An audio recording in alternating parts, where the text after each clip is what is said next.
อ่ะสบายดีพ่อแม่พี่น้องส่วนเชื้อชาติไอดาวมื้อนี้วันที่25ตุลา2019เนาะข้าพเจ้าเองก็เคยเป็นโฆษกรายการคุณธรรมคำสู่ประชาชนพี่น้องก็มื้อนี้มาเอากันอย่างสบายๆเนาะบ่จำเป็นสิได้ไปเปิดคอมพิวเตอร์ใหญ่สำหรับสิแล่นเข้าในรายการก็มาเอากันสดๆร้อนๆเอาแบบนี้ลองเบิ่งพี่น้องเพราะว่าข้าพเจ้ามีคลิปเสียงจะมาเปิดให้ทานผู้ฟังได้ฟังนํกันพี่น้องข้าพเจ้ามี2คลิปจะมาเปิดอันนี้คือเหตุผลที่ข้าพเจ้าออกมาในมื้อนี้เว้ากันแบบสบายๆให้ได้ฟังแล้วก็พิจารณานํกันว่าเฮาจะมันจะความแตกต่างระหว่าง2คลิปนี้แบบใดก็ให้ได้ฟังนํกันเนาะทุกคนให้ตั้งอกตั้งใจฟังครับเจ้าจะเปิดคลิปที่1ให้ฟังก่อนโอเคเป็นออกเสียงใต้ปี2019ที่เครือข่ายประชาชนเขมรเพื่อตอบกิจาโดยการร่วมมือกับองค์การจัดตั้งต่างๆของลาวและเขมรจัดขึ้นอยู่กรุงเทพนครหลวงวอชิงตันดีซี3มื้อมองถึงหลายปัญหาเป็นต้นปัญหาสันติภาพประชาธิปไตยและสิทธิมนุษย์และสัญญาสันติภาพปารีสเกี่ยวกับกัมพูชา1991จำเป็นต้องมีบทสัมภาษณ์หลายทานที่เขาร่วมลงประชุมมาเสนอทานเพื่อทำฟังใจ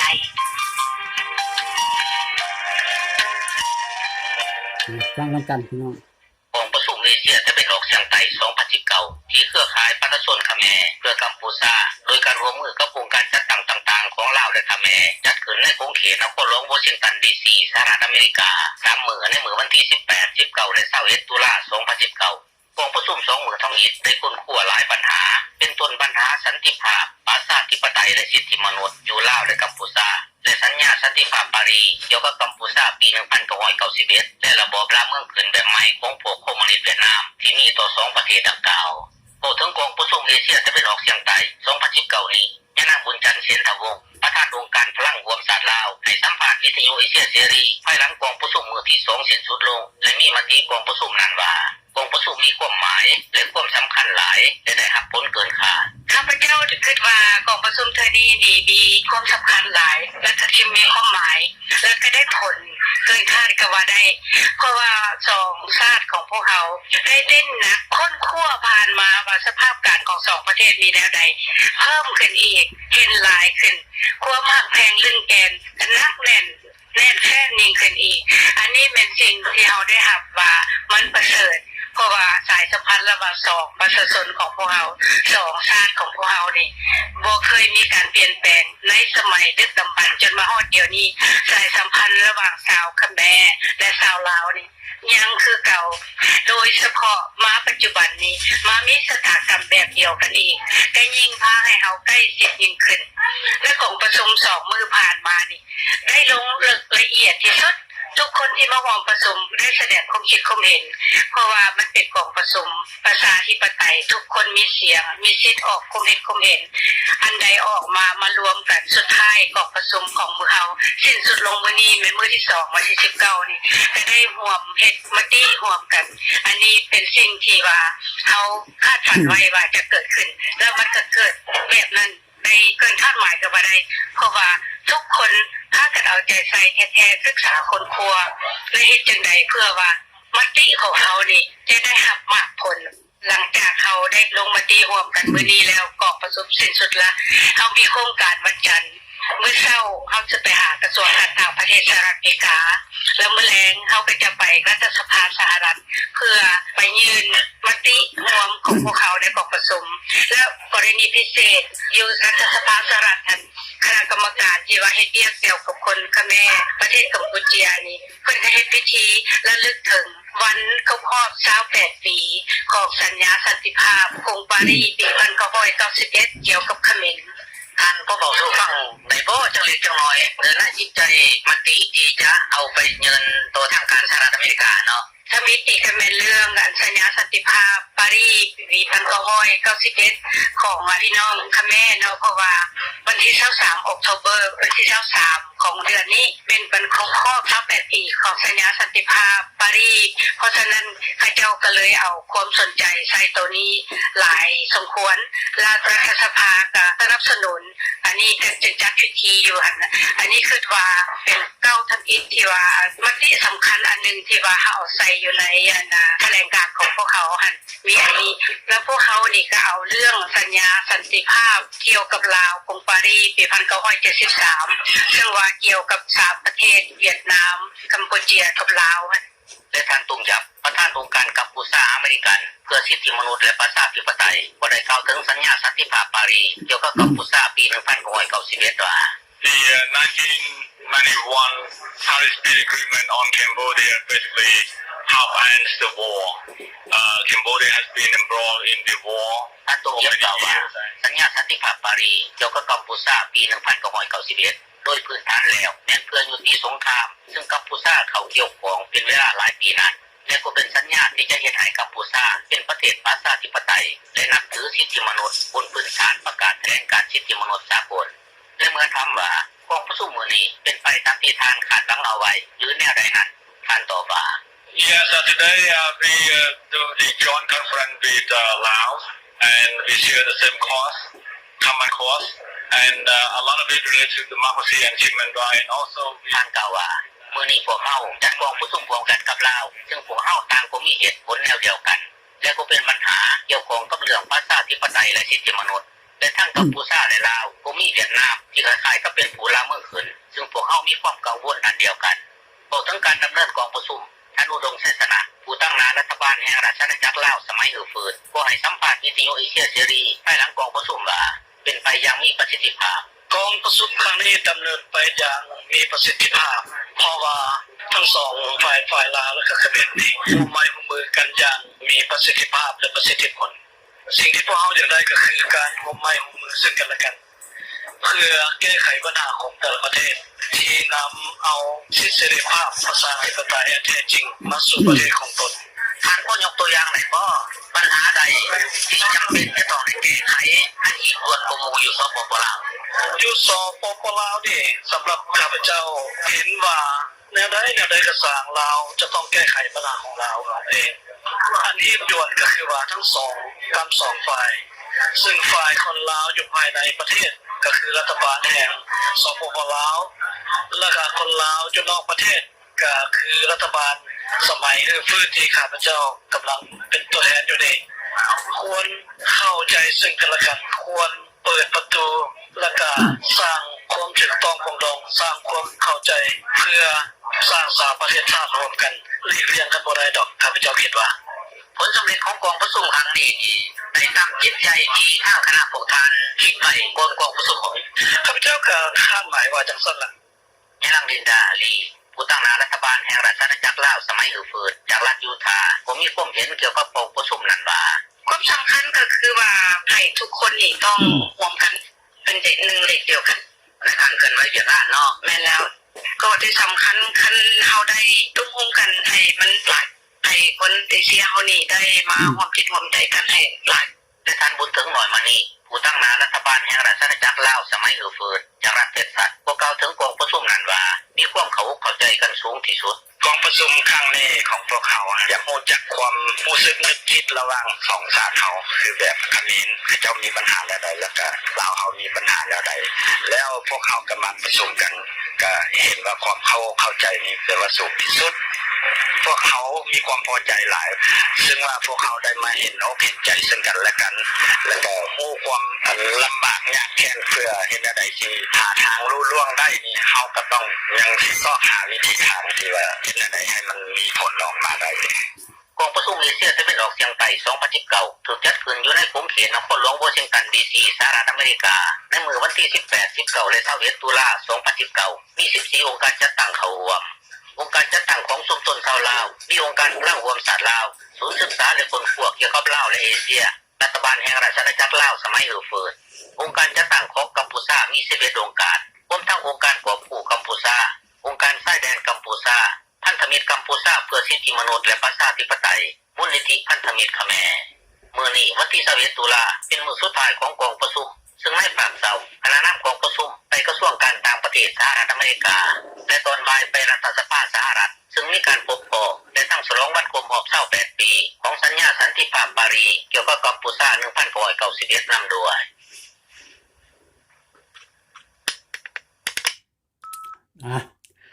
คลิปนั้นจบไปพี่น้องเห็นว่า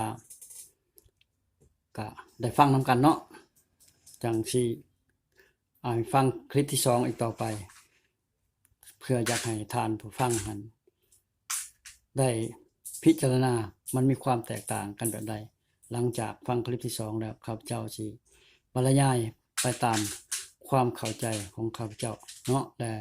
ทานผู้ฟังก็ให้ออกความคิดความเห็นลงมาในเวลาข้าพเจ้าจะแชร์เข้าไปใน Facebook เนาะฟังอีกคลิปที่2พี่น้องที่ห้องว่าการรัฐบาลสหายนายกรัฐมนตรีทรุ่นศิลป์สุรินทร์ได้แสดงความขอบใจต่อการต้อนรับอย่างอบอุ่นและสมเกียรติจากรัฐบาลและประชาชนเวียดนามซึ่งเป็นการเยี่ยมยามสาธารณรัฐสังคมนิยมเวียดนามอย่างเป็นทางการครั้งที่2ในตำแหน่งนายกรัฐมนตรีพร้อมทั้งเป็นการแสดงให้เห็นถึงไมตรีจิตมิตรภาพอันดุจดื่มความสามัคคีหักแพงอันสนิทสนมและความไว้เนื้อเชื่อใจซึ่งกันและกันของ2พรรค2รัฐและประชาชน2ชาติลาวเวียดนามอ้ายน้องอย่างแท้จริงสหายนายกรัฐมนตรีทรุ่นศิลป์สุรินทร์ได้ตีราคาสูงและชมเชยอย่างสุดใจต่อบรรดาผลสำเร็จอันสำคัญรอบด้านและมีความหมายประวัติศาสตร์ในด้านต่างๆที่ประชาชนเวียดนามอ้ายน้องญาติมาได้ภายใต้การนำพาอันถูกต้องของพรรคคอมมิวนิสต์เวียดนามในระยะผ่านมาเฮ็ดให้ทั่วประเทศได้มีเสถียรภาพทางด้านการเมืองเศรษฐกิจมีการขยายตัวอย่างต่อเนื่อง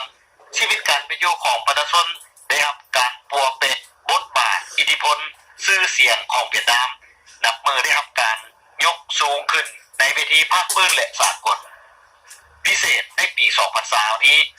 สาธารณรัฐสังคมนิยมเวียดนามก็จะได้เป็นประธานอาเซียนและเป็นประธานไอปาอีกด้วยนอกจากนี้ในการพบปะครั้งนี้2ฝ่ายยังได้ร่วมกันทบทวนคืนการจัดตั้งปฏิบัติบรรดาโครงการและเอกสารร่วมมือ2ฝ่ายก็คือการตกลงของการนำขั้นสูงของ2ประเทศในทุกๆด้านตลอดระยะที่ผ่านมาและวางแผนการร่วมมือในต่อหน้าเป็นต้นเป็นการร่วมมือทางด้านการเมืองการต่างประเทศเป็นงานป้องกันชาติป้องกันความสงบการร่วมมือด้านชายแดน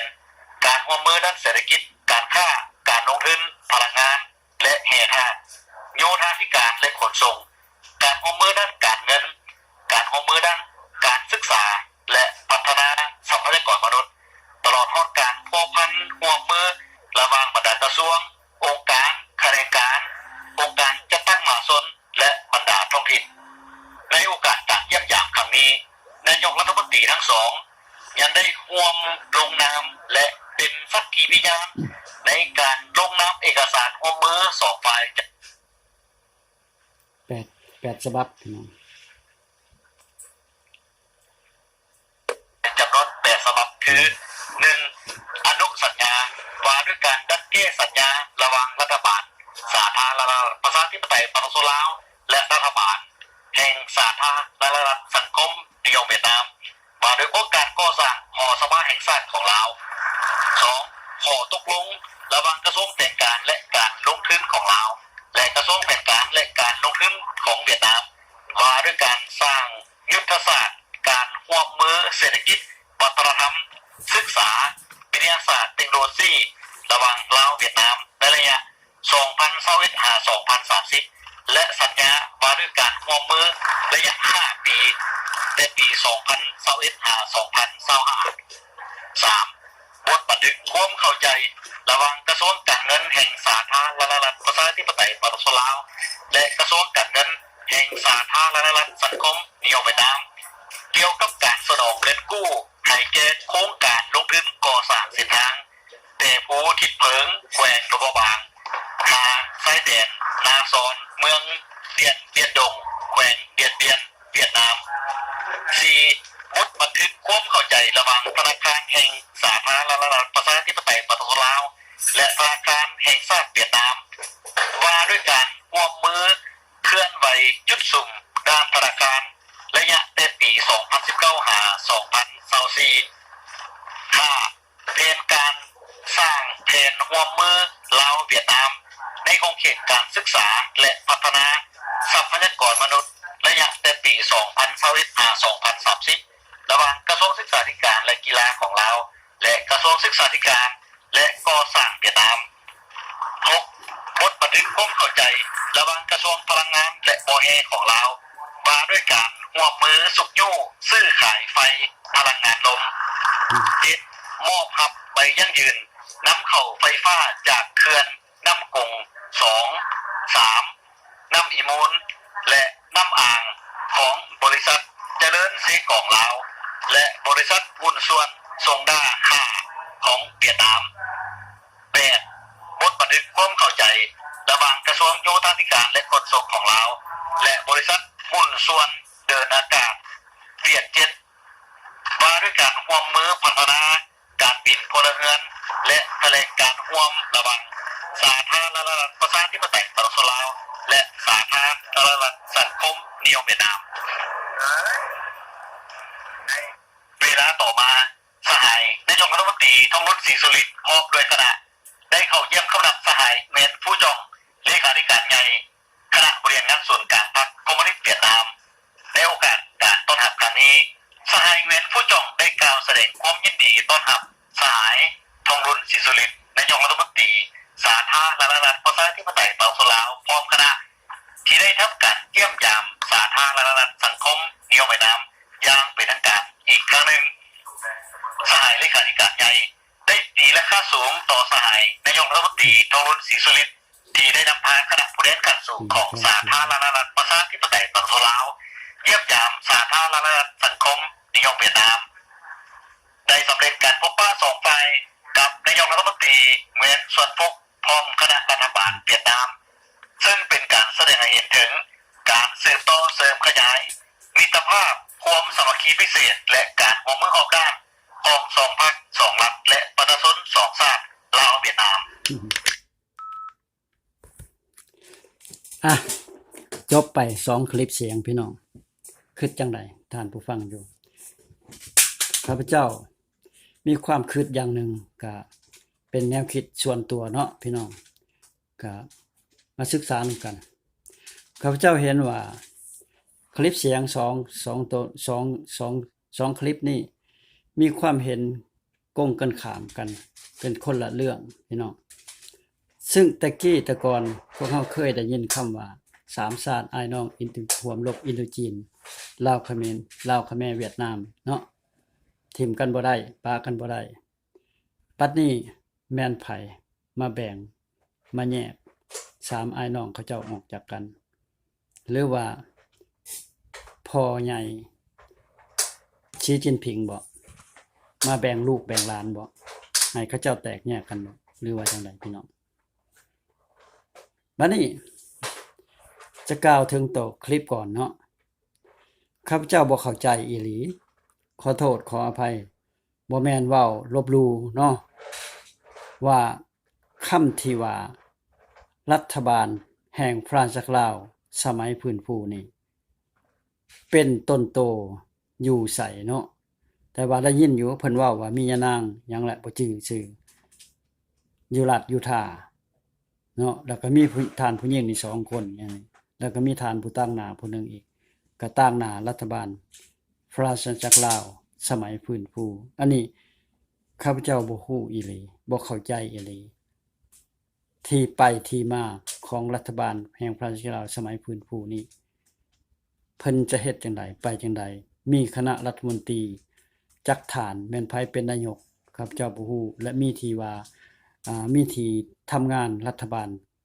นี่อยู่แห่งหนใดประเทศใดข้าพเจ้าบ่ฮู้จริงๆอันนี้บ่แม่นลบหลู่เด้อแต่ว่าบ่ฮู้อีหลีข้าพเจ้าฮักก็ได้ยินคลิปนี้ก็จึงเอามาออกไลฟ์สดตัวนี้ออกมาพี่น้องเพราะว่าอยากเอามาแบ่งปันกับท่านผู้ฟังว่าความเป็นไปได้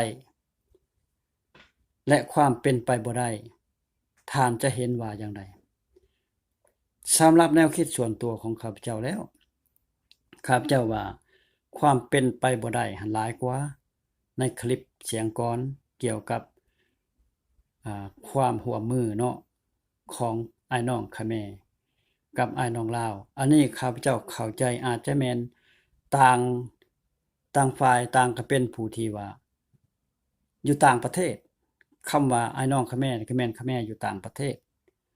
คำว่ารัฐบาลฟรานซ์จากลาวสมัยฟื้นฟูนี่คงจะแม่นหมายถึงพวกลาวอยู่ต่างประเทศเนาะเพราะฉะนั้นแหละความเป็นไปได้นี่มันมีอยู่บ่พี่น้องการต่อสู้นี่ยืนยาวนานมาแล้วมาแตกแยกกันอีกบัดนี้ก็มันอีพอจีนมาแบ่งลูกแบ่งเต้าแล้วจีนพี่น้องนี่แหละบ่แม่นบักสิทธิพรนี่แหละเป็นผู้แบ่งแยกอย่าสิมาด่าบักสิทธิพรว่าเป็นผู้แบ่งแยกบ่แม่นไผแหละแบ่งแยกสามชาติอ้ายน้องอินโดจีนพี่น้องอันนี้ล่ะให้ศึกษานำกันเพราะฉะนั้นแหละมาเว้าถึงเรื่องจักผู้ใดอยากโทรเข้ามานี่ก็พี่น้องหลายแท้ๆผู้โทรเข้ามาก็อย่าดอกบ่สนเว้าตัวนี้มันสุดก่อนมาเว้าถึงเรื่องคลิปตัวที่2